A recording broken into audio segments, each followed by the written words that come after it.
Everyone, welcome back to my channel. और बहुत देर हो चुकी थी कि मैंने मोस्ट फ्रीक्वेंटली आज जो क्वेश्चंस थे प्रोजेक्ट एसोसिएट की जॉब के लिए और प्रोजेक्ट असिस्टेंट की जॉब के लिए वो मैंने डाले नहीं थे बहुत देर से।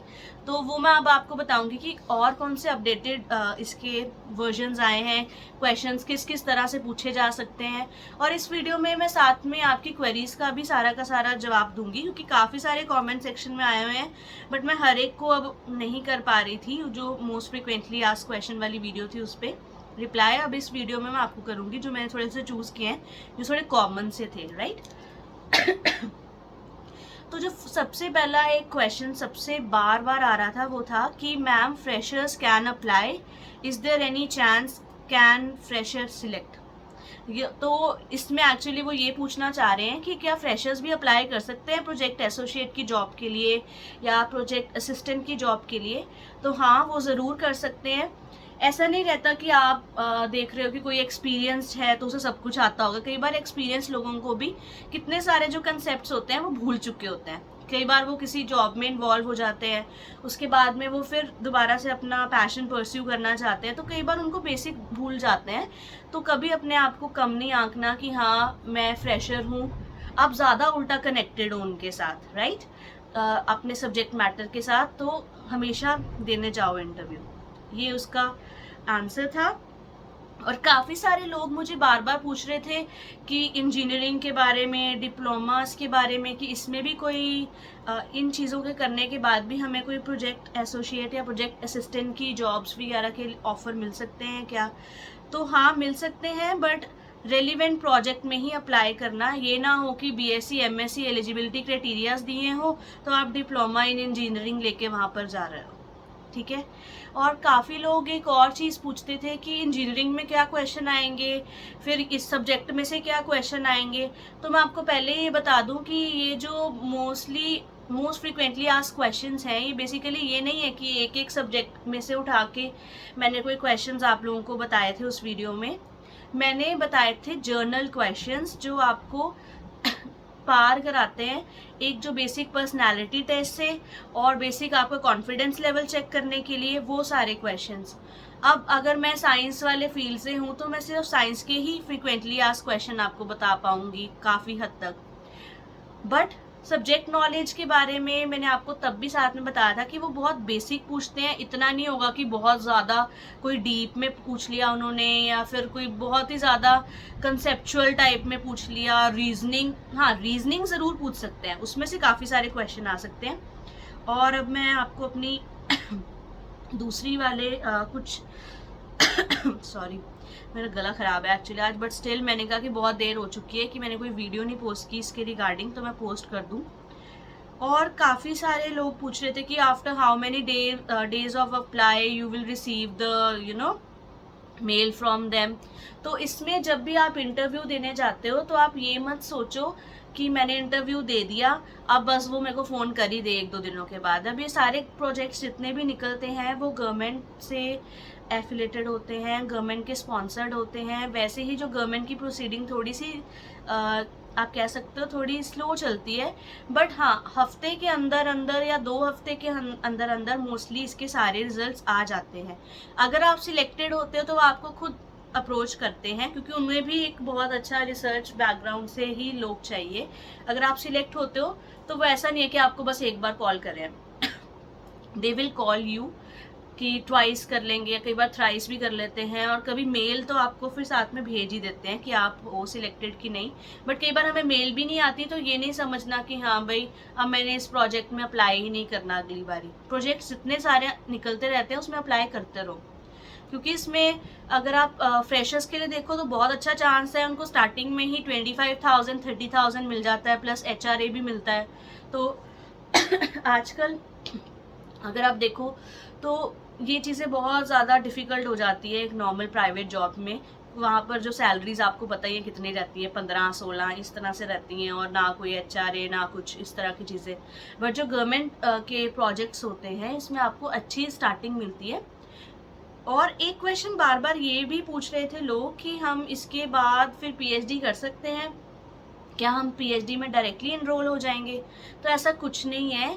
हर एक प्रोजेक्ट की एक ड्यूरेशन होती है। अगर वो 1 ईयर का प्रोजेक्ट है तो वो 1 ईयर तक ही चलेगा। बट हाँ, अगर कोई वही जो गाइड्स हैं वो अगर किसी और रिसर्च प्रोजेक्ट को दोबारा से स्टार्ट करना चाह रहे हैं, कुछ और फील्ड में करना चाह रहे हैं जो आपसे रिलेटेड है, अगर उन्हें लगता है कि आपकी परफॉर्मेंस इस पूरे के पूरे ईयर में बहुत अच्छी रही है, तो वो डेफिनेटली आपको नेक्स्ट वाले के लिए भी अप्रोच करते हैं। और मोस्टली ऐसा ही होता है कि अगर आप बहुत अच्छी तरह से काम करते हो तो आप नेक्स्ट आगे आगे लेवल में जाते रहते हो और आपको प्रोजेक्ट्स आगे आगे मिलते रहते हैं और आपका बहुत अच्छी तरह से वहीं पर ही सब कुछ हो जाता है। तो काफ़ी लोग इसको ये भी एक चीज़ पूछते हैं कि ये कॉन्ट्रैक्चुअल है या परमानेंट है। तो प्रोजेक्ट्स जितने भी होते हैं वो कॉन्ट्रैक्चुअल ही होते हैं, पर्टिकुलर ड्यूरेशन के ही होते हैं, परमानेंट कोई नहीं होता। ये इसी तरह से है कि कोई गवर्नमेंट ने प्रोजेक्ट लिया, उसको पूरा किया और उसका काम ख़त्म, ठीक है। तो ये कॉन्ट्रैक्चुअली होंगे। इसमें आप ये उम्मीद मत लगा लो कि ये परमानेंट है, तो इसमें अगर मेरे को जॉब मिल गई तो बहुत ही अच्छा है। ये सिर्फ उन लोगों के लिए है जो पैशनेट हैं रिसर्च के लिए, जिनको अच्छा लगती है वो रिसर्च करनी, क्योंकि पूरा पूरा दिन आपको रिसर्च में होना होता है, कितनी देर तक आप लोगों को थीसिस लिखने हैं, वो सब कुछ करना है, तो ये काफ़ी ज़्यादा इम्पॉर्टेंट रहता है। अब मैं आती हूँ, ये तो थे कुछ बेसिक से क्वेश्चन जो बार बार रिपीट हो रहे थे। अब मैं आती हूँ कि कौन से फ्रिक्वेंटली आस्क्ड क्वेश्चंस हैं जो वो आप पूछ सकते हैं, अपडेटेड हैं। काफ़ी सारे इंटरव्यूज़ में अब रीसेंट जो चीज़ें हैं अपनी जर्नल नॉलेज की, जीके की, वो भी उन्होंने पूछनी शुरू कर दी हैं। तो जो एक बहुत ही रीसेंट चीज़ें रहती हैं, जैसे एग्जांपल कोई चंद्रयान की बातें हैं या फिर कुछ इस तरह की, मून पे किसने लैंड किया, तब कौन सी मतलब कि किस रॉकेट से, या कुछ इस तरह से जो क्वेश्चंस हैं बहुत ही रीसेंट वाले, उनको आप थॉरोली रिवाइज करके, करंट अफेयर्स को थॉरोली रिवाइज करके, जो रीसेंट वाले हैं, ऐसा नहीं कि बर्डन लेना है, थोड़े थोड़े करके वो हमेशा जाना, क्योंकि अब वो थोड़े अपडेट हो गए, क्योंकि कैंडिडेट बहुत सारे हैं, जॉब के जो मतलब होंगी पोस्ट या 2-3 होंगी या फिर हद से हद 6 हो जाएंगी, है ना। तो उनको थोड़ा सा लेवल चाहिए, और सभी पढ़े लिखे हैं, सभी को पता है कि किस तरह से इंटरव्यू देना है, हर एक बंदा बहुत ज़्यादा कॉन्फिडेंस भी है उसमें। तो उन्होंने कुछ ये लेवल इंक्रीज करने के लिए जीके की चीज़ें भी इंक्लूड कर ली हैं। और एक और चीज़ मैं आपको बताती हूँ कि जब वो आपसे आपकी हॉबीज़ के बारे में पूछें या फिर पूछें कि आप अपने खाली समय में क्या करते हो, तो आप क्या जवाब दोगे, मैं आपको ये बताती हूँ।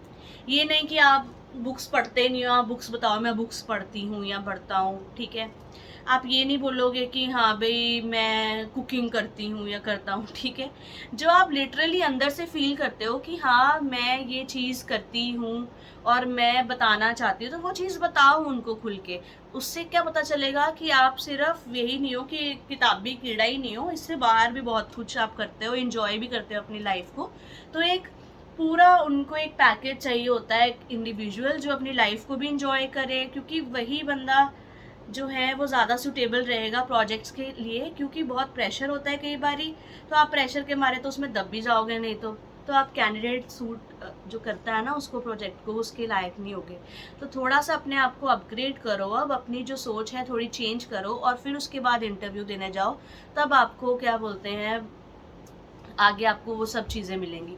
नहीं तो अगर आप वही चीज़ें कंटिन्यू करोगे तो वो आपको नहीं चीज़ें मिलेंगी सेम, वही आके इस तरह से बैठ जाना और बोलना हाँ जी जी मैंने ये डिग्रियां की हैं, वो की है, वो ठीक है, आपको अपने आप को बताने का तरीका आना चाहिए। बट जब कोई जो चुनिंदा सवाल होते हैं उसको किस तरह से उसका आंसर देना है वो आपको पता होना चाहिए। तो ये एक रहा हॉबी वाला, और मैंने आपको बताया जीके की इंक्लूजन हुई है थोड़ी थोड़ी, तो आप वो उसमें कर लेना। और अपडेटेड रहना अपने रिसर्च प्रोजेक्ट से। हाँ, एक और चीज़ आती है कि काफ़ी सारे एक ना कई बार बहुत शॉर्ट ड्यूरेशन के कोर्सेज भी आते हैं, ऑनलाइन आप सर्च करना, गवर्नमेंट की वेबसाइट्स पे भी आते हैं, तो आप वो भी अगर ट्राई करना चाहते हो तो वो भी साथ साथ में उसके सर्टिफिकेट ले लेना। वो ऑनलाइन होते हैं, फ्री ऑफ कॉस्ट होते हैं, आप थोड़ी सी ड्यूरेशन के लिए कुछ करते हो तो वो आपको मिल जाते हैं, तो आप वो भी ट्राई कर सकते हो। तो ये चीज़ भी आप ट्राई कर लेना। ये वीडियो थोड़ी सी लंबी इसलिए होगी क्योंकि मैंने 2 चीज़ें इकट्ठी इंक्लूड कर दी। अब बाकी के जो काफ़ी सारे क्वेश्चंस हैं उसका आंसर मैं दूसरी वाली वीडियो में दे दूँगी। तो अभी के लिए आप फ्रिक्वेंटली आस्क्ड क्वेश्चन में जो इंक्लूजन हुई है वो इस चीज़ की रख लो याद। एक तो आपके हॉबी वाले रिलेटेड चीज़ें हैं और एक तो आपकी जो सॉरी मैं हंस पड़ी बीच में, क्योंकि पीछे कुछ इस तरह के दृश्य आ रहे थे तो इसलिए हंस पड़ी। बट मैं आपको सब कुछ बता देती हूँ कि यही चीज़ें हैं। हॉबी अच्छी तरह से बताइए, जो आप करते हो वही चीज़ बताओ। और उसके बाद में मैंने आपको एक और चीज़ बताई अभी कि जीके की इंक्लूजन हुई है, ठीक है। कॉन्फिडेंट रहो, अपनी प्लेफुल रहो, इंजॉयफुल रहो, इस तरह से नहीं कि बस ऐसे बैठ जाओ और बस सीरियसली सब कुछ करते रहो, ऐसा नहीं। अपनी पर्सनैलिटी दिखाओ कि हाँ literally I deserve to be the candidate of this thing, right.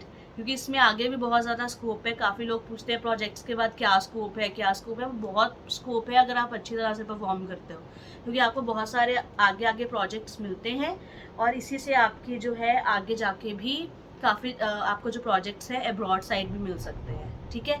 तो ये है, आई होप सो ये वाली जो वीडियो है काफ़ी सारे आपके आंसर्स को इसने क्लियर किया है, और जो आपकी इंक्लूजन बताई गई है उसको भी अच्छी तरह से उसने बताया है। तो नेक्स्ट टाइम मैं एक और वीडियो लेके आऊँगी जिसमें और चीज़ें आपको पैरामीटर साथ साथ में अपडेट करती रहूँगी। अगर कोई पोस्ट निकलेगी तो उसके बारे में बताती रहूँगी। सो अगर आपको ये वीडियो अच्छी लगती है तो इसको सब्सक्राइब ज़रूर कर लेना, बेल आइकन ज़रूर दबा लेना, क्योंकि उसके बाद ही आपको पता चलता जाएगा कि रिसेंटली अपलोडेड कौन कौन सी वीडियोस है। और अगर जब आप सब्सक्राइब करते हो तो बेसिकली क्या होता है, मेरे को भी मोटिवेशन मिलती है कि हाँ भाई मैं कुछ करूँ, वीडियोस करूँ, या फिर और अपनी इन्फॉर्मेशन जो है मेरे पास उसको दूँ आपको। अगर आप लोग सब्सक्राइब नहीं करोगे, जस्ट व्यू करते रहोगे और कई लोग तो मैंने ऐसे देखे हैं जो मेरी इंस्टाग्राम आईडी पे मेरे से क्वेश्चंस इतने सारे पूछ के उसके बाद में अनफॉलो कर देते हैं। तो ये चीज़ें ना थोड़ी डीमोटिवेटिंग सी लगती है, क्योंकि आप लोगों से कोई पैसा तो मांगा नहीं जा रहा, फ्री की इन्फॉर्मेशन मिल रही है। तो बस आपको एक बटन ही दबाना है सब्सक्राइब का, तो आप कर देना, ठीक है। क्योंकि हम लोगों का भी बहुत टाइम होता है। कई लोग तो मैंने ऐसे देखे हैं जो इंस्टाग्राम पे आते हैं, अपना डीएम भेजेंगे, कहेंगे कि मैम मुझे फॉर्म में ये प्रॉब्लम आ रही है, इसमें ये आ रही है, इसमें कैसे फिल करना है। एक तो उनका फिल करो और उसके बाद में वो अनफॉलो करके दौड़ जाते हैं। तो ये चीज़ों का आप एज अ ह्यूमन भी ध्यान रखना, क्योंकि जो आप किसी के साथ करोगे वो आपके साथ भी आगे होगा, ठीक है।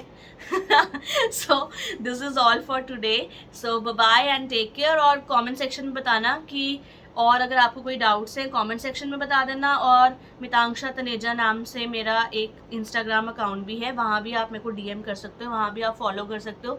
वहाँ मेरे पर्सनल लाइफ की कुछ फ़न रिलेटेड वीडियोस भी हैं, आप वो भी चेकआउट कर सकते हो। मेरे अपने चैनल पे भी आती ही हैं वो, आप वो भी चेक कर सकते हो। और कोई अगर आपको लगे कि हाँ भाई मुझे इन्फॉर्मेशन या तो कमेंट सेक्शन में या डीएम में नहीं पूछनी, तो आप मुझे मेल भी कर सकते हो teammitanksha@gmail.com में। और अगर आपको ये वीडियोस अच्छी लग रही है तो कमेंट सेक्शन में मुझे बताना, हर जगह जहाँ भी आप बताना चाहते हो। सो बाय, टेक केयर।